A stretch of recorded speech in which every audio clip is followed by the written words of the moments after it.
I have a pretty exciting person here today. I always try to bring you different things to think about, different people to talk to, different kind of concepts and ideas. So some weeks are just lessons and things that we've learned about how to succeed at a high level in real estate. As many of you guys know, I've been coached with Mike Ferry for 18 years. I was personally coached by Mike himself for about 6 years. I would say I had a lot of growth with a lot of different coaches, but collaborating them all together has built an amazing team for us and our group, selling in the range between 700 and 800 homes a year, and just helping agents succeed at a high level. So Anthony Fletcher, who's joining us today, is one of those great agents we hired. Anthony, thank you for being a part of the Bernie Boot Camp. Thank you for the time that you'll spend to help each and every one of these people learn what some of the top people do inside of our company. So Anthony, share with the group, if you can, what was your background previous to coming into real estate? What did you do? What trained you for this opportunity? So yeah, Bernie, I want to thank you for having me first and foremost. You know, I came from California. For those of you that don't know, I'm married. I have 4 young children. I was trading like a day trader when we decided to make the move. So that's a remote job. So it's something I could do anywhere. Real estate's always been a passion of mine. And, you know, keeping an eye on this market, especially once we moved here and kind of seeing how hot things were, motivated me, and also kind of anticipating a downturn in the stock market helped assist that as well. But, you know, I did my homework. I looked around and loved everything I read about the company and about the way things are run here. So that's kind of what motivated me to not only choose this industry, but this company specifically. Okay, perfect. And thank you for that. So you started in what month? Was it this year? Was it last year? How long have you been with us? It was this year. So about 6 months, March, I want to say. Okay. Right around there. Okay, cool. So you started with us in March, and I think you're at somewhere around 17 deals closed and pending up to this point. Is that correct? Yeah, one fell out, unfortunately. So got another one out today, I think. So it'll be 17, hopefully tomorrow. Well, I mean, you know, you've had a few of them fall out. Man, if you put them all together, right, you'd probably be at 30 deals by now.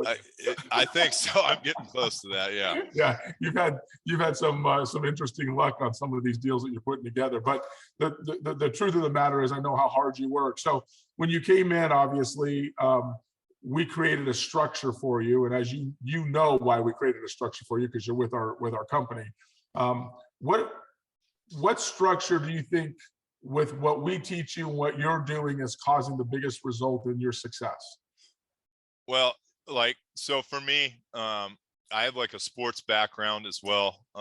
You know, repetition is so important.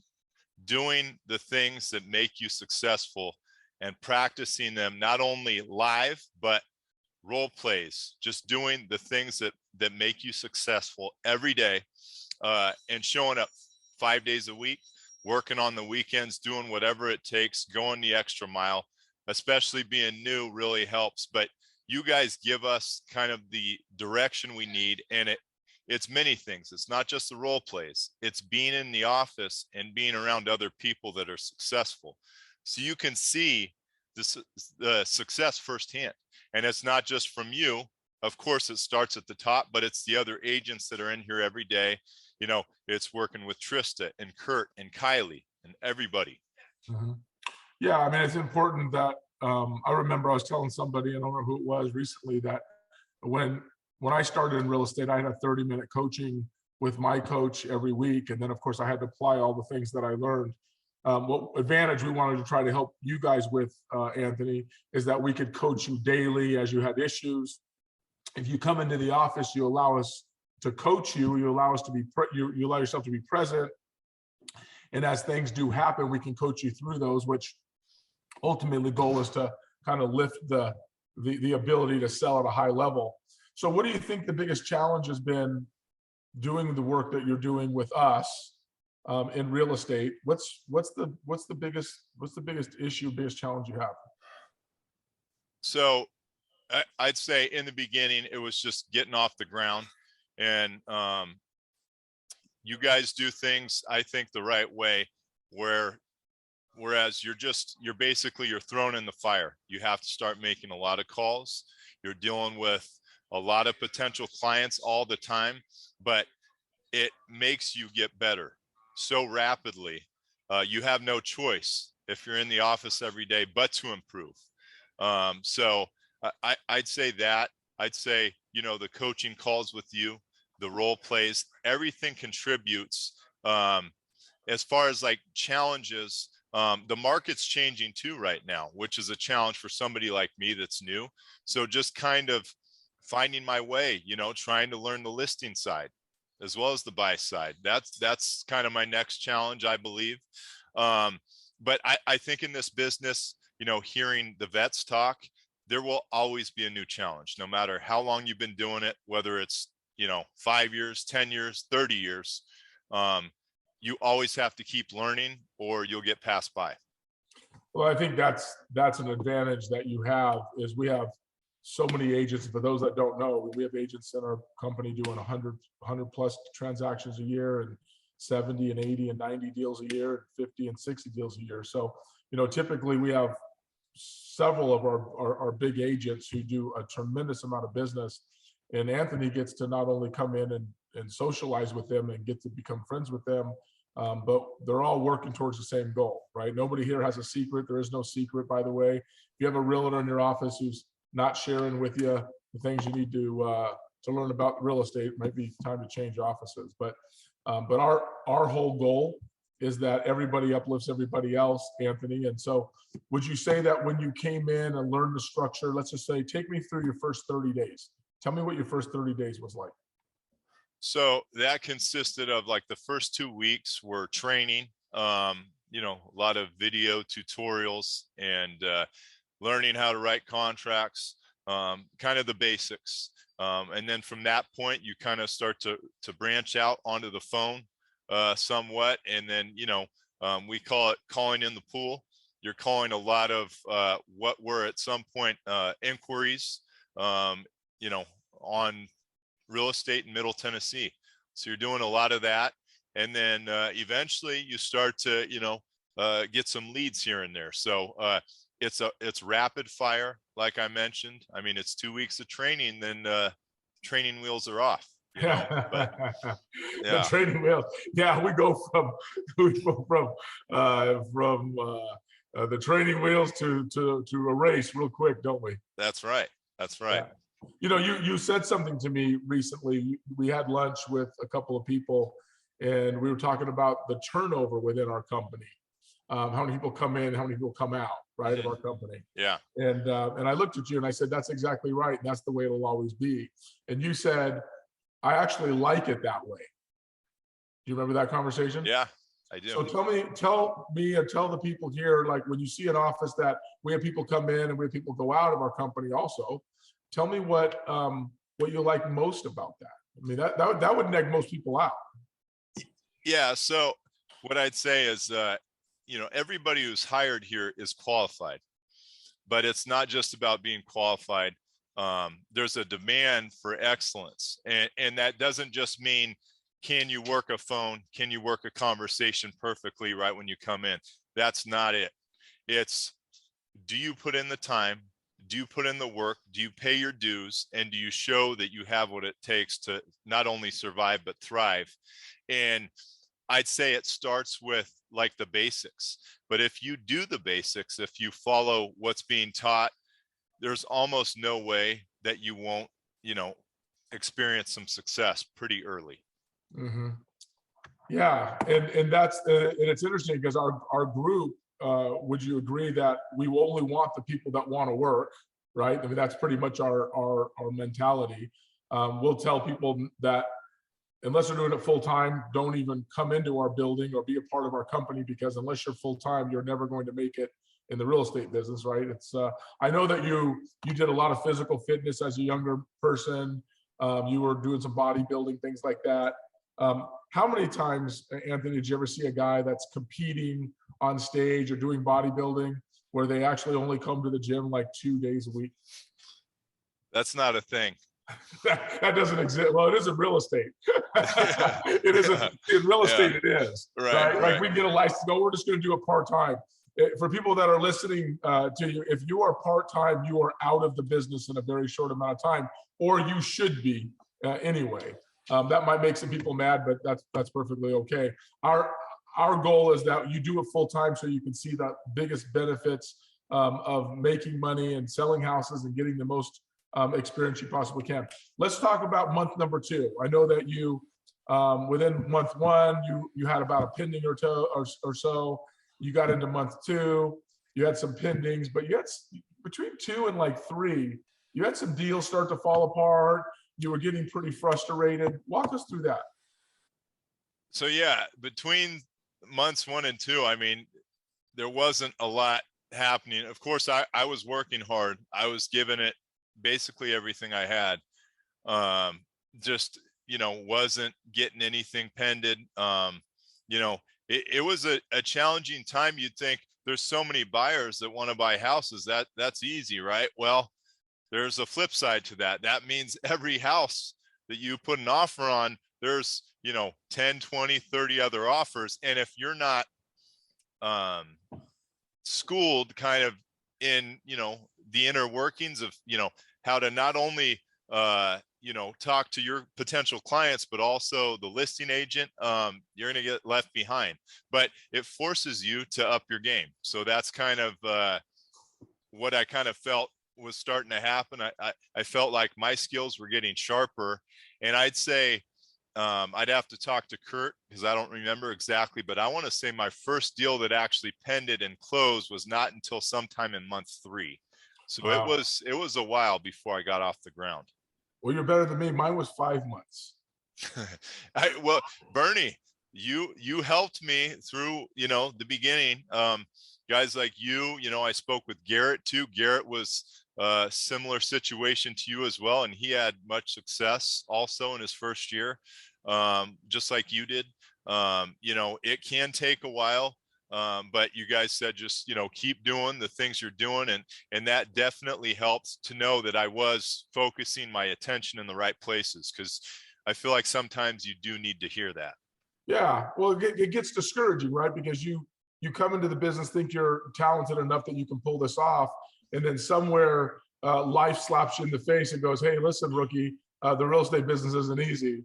And I think that's what happens to a lot of agents, Anthony, is they come in, they think, oh, well, I watch HGTV. It looks like a lot of fun. I see all the realtors driving nice cars, but 90% of the realtors don't make it. And that's the hard part. That's the reality that they should probably say in school, and maybe they do. And I don't know, it's been a while since I've been in real estate school, but if 90% of the people don't make it, those odds aren't really very good. And there's a lot of reasons why that is, Anthony, and that's because of lack of coaching, training, accountability. Trista does a lot of recruiting for our company, and it's amazing how many people are very low in production, but they love their broker and they love where they're at. And Trista and I talk about this all the time, and I'm like, it's really sad. It's really sad that they get connected to the relationship and not to the actual ability to go earn and sell houses and make money.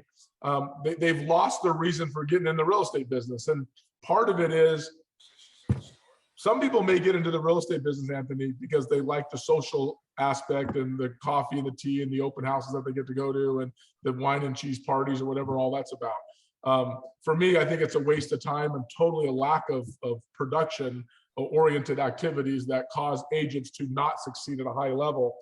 So let's talk at a different level here. You were 3 months in, you closed your first deal. Do you remember how many pendings you had around month 3? So I kind of, once I got rolling, it wasn't long after that deals started to kind of fall in place. I'd say, now I don't remember if this was month 3 or 4, but I'd say in the next month and a half, maybe it was close to maybe 10 deals pended, right around there. From that 3-month period, or maybe month 3 and 4. month 3 and 4? I'd say maybe the first month when I had my first pending, I'd say maybe 3 deals, 1 fell out. But I could kind of tell I was moving in the right direction. You know, it's like you get a taste of it, and, you know. So if you were to guesstimate in the 90-day mark, right at around 2.5 months to 3 months, where were you around the pending number? I think 2. 2, and you had one closed somewhere right around in there, right? Yeah. Okay, so you were at about 2 or 3 closed and pending in month 3, let's say, correct? Yeah. Okay, so now you're at 16. And so what I'm hearing you say is from month 3 to month 6, which is where you are right now, right? So another 90 days, you pended 16 more deals that you only pended 3 or so or closed in the first 90 days. The next 90 days, you pended 10 more. What did you figure out? What did you start to understand that you didn't get in the beginning? You know, I'd say the ability to have conversations with clients, and it goes so much deeper than just what you would think on the surface. Now, I learned early on, even conversations about once you've gotten under contract, like inspections, all these other things, you're constantly laying the groundwork to be the best agent you can be for your clients, and to kind of give them the customer service they need. And fortunately for me, I had quite a few referrals too. So it's like, kind of once I got the ball rolling and, you know, had some success and built relationships, that helped me kind of move further along. And, you know, hopefully I continue with the referrals here in the future. That's the key. That's the name of the game, right? Is the referral business. Right. Do you feel that, like, knowing that you had a couple of pendings early, those closed, you're in there, the deal, maybe 90 days, you're in the business. Do you talk to us a little bit about, like, does your confidence level start to grow? Do you feel like, hey, I got this thing, where you maybe had some doubt in the beginning about whether, well, let me back up. Did you ever have doubt whether you'd be able to do it? I didn't really have doubt. I doubted when it would start, when it would begin for me. I'm a hardworking guy, so I'm going to put in the work, no matter what, you know, every day. So I knew I was willing to do what it took to be successful. There was no doubt in my mind about that. The timeline, that was a gray area. That's where you guys came in and helped me along. I'd say, yes, my confidence did begin to grow, and it has grown, but I'd say you have to stay humble at the same time, if that makes sense, because there's still so much more to learn. And I remember you actually mentioning that too, at one of our luncheons. You know, you said, I think at 6 months, you felt like I'm really getting going, and there's still so much more for me to learn. And that's how I feel. Well, I remember I was telling you that when I closed on my first deal in May. Now I had 8 pendings at that particular time, but I remember in May when I closed my first deal, and I still had 8 pendings on the board, and it was like $30,000 or $35,000 pending that was coming to me. And I thought, man, I'm not even any good at this yet. Can you imagine if I actually got good at the scripts, the skills, the discipline that it took? And then, of course, you know, selling 8 homes, 8 homes a month, or pending 8 homes, was not a big deal. Now as a company, we can carry 80, 90 listings, 100 listings at a time, and everybody's juggling all that, trying to figure out how we keep everything moving forward. So let's talk about your family, because you have a big why, don't you? Like, we always talk about, like, what's your motivation in life. We even share that as you're working with buyers and you're working with sellers, is find out their level of motivation. Motivation is a key, obviously, for us selling real estate. What's your motivation? So that's easy. I'm married, and we had 4 kids in under 3.5 years. Our oldest actually just turned 4. So they're still very young. They're my everything. Yeah. And your wife stays at home, so she doesn't work, correct? She does not, no. Yeah, and so the whole responsibility of that family is on you. Yes, I have to provide for them, no doubt. Yeah. Anthony, it's interesting because, Kurt and I talk a lot about, Tristan and I talk a lot about, and Kylie, and so we talk about that there's got to be a level of, in a human being, that they dig down deep enough to get past their current situation. And that is, I have a family, I really want this, I really have to have this, I have kids that I have to feed, I have a mortgage I have to pay for, whatever. And the challenge that we find, Anthony, is that most people in the real estate business are not the breadwinner. And so you were obviously the breadwinner in your family. And so one of the things that Tristan, Kurt, and I, and Kylie talk about is, what is their why, right? We talk about your why is taking care of your family. We know that's your why to a level of success that you have. Plus, you're a human being that really wants to work hard. But one of the things that we look for when we try to get agents will contact us, or we'll contact agents to get involved with our group, we'll ask them, like, what's your why? Like, do you have a spouse? And do they earn the income in the family? And what we've found, Anthony, is that most people, and I'm saying most, I'm going to say 9 out of 10, but it might be 29 out of 30, but 1 out of 10 or 1 out of 30 will actually have enough to pull themselves up, even though they're not the breadwinner. Even Elisa on our team, who was never the breadwinner in her situation, became one of our top agents, our most financially successful agents in our group, because she had her own why. And it wasn't that she needed to be the breadwinner, but she had other goals. Most people don't do it. When I tell you, I'm talking about 29 out of 30 realtors that are listening to calls like this, or are in real estate brokerage firms today, they don't have enough pain associated with them to change, right? I know that you didn't have that naturally. I mean, you have that naturally. You just are an over achiever in my personal book.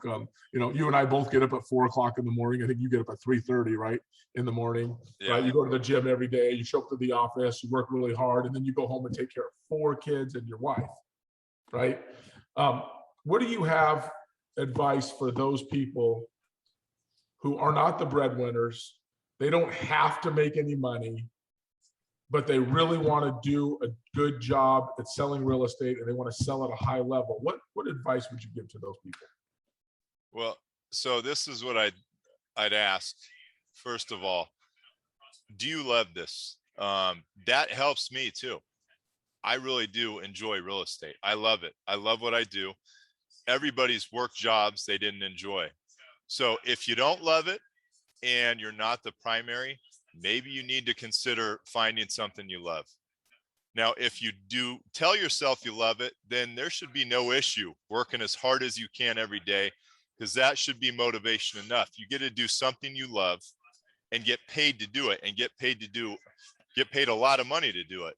Now, I'd say, like you were kind of just discussing, you have to find your why. If it's not because you have to bring home, a certain amount of money, then find the why.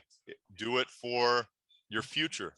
Maybe there's a house you want to purchase, or, something else, financial security for you, or your parents or your siblings, or, whatever.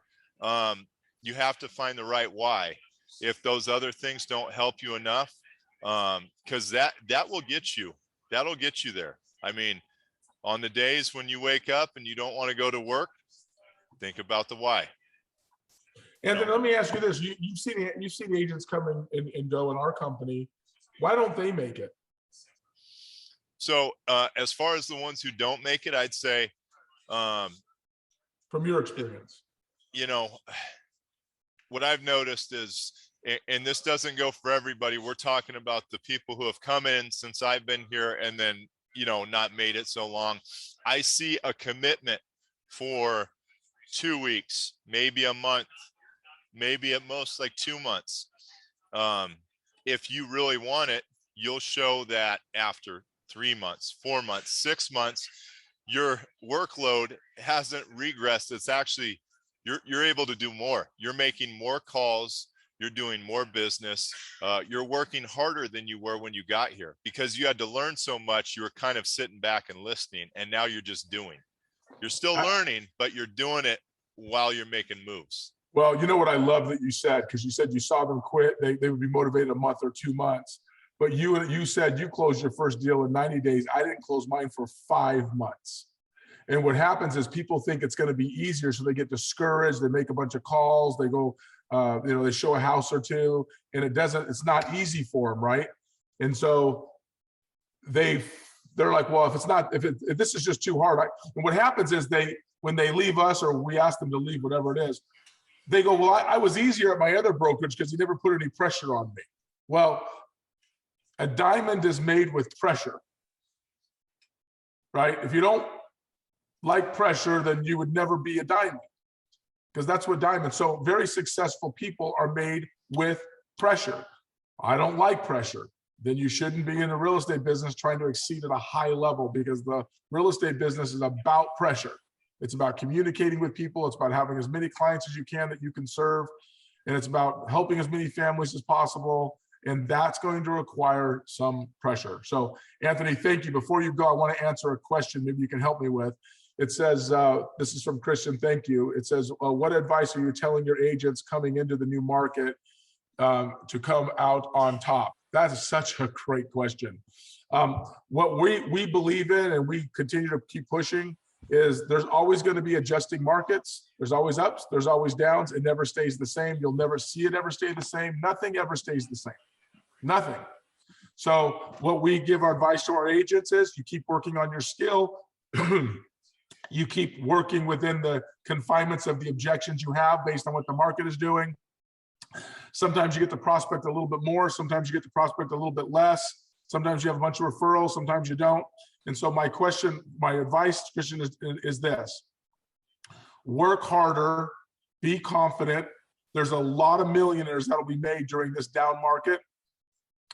I tell my agents to continue to keep prospecting and working on their skill. Put in more time if you have it. If you aren't showing property, put in more time. If you're not selling and negotiating many offers, put in more time. Anthony, thank you. Thank you for everything that you do for this company, your positive attitude. Thank you more so for how hard you work for your family. I know your wife and your kids absolutely appreciate you, as they should. And so thank you for being our guest on Bernie Boot Camp.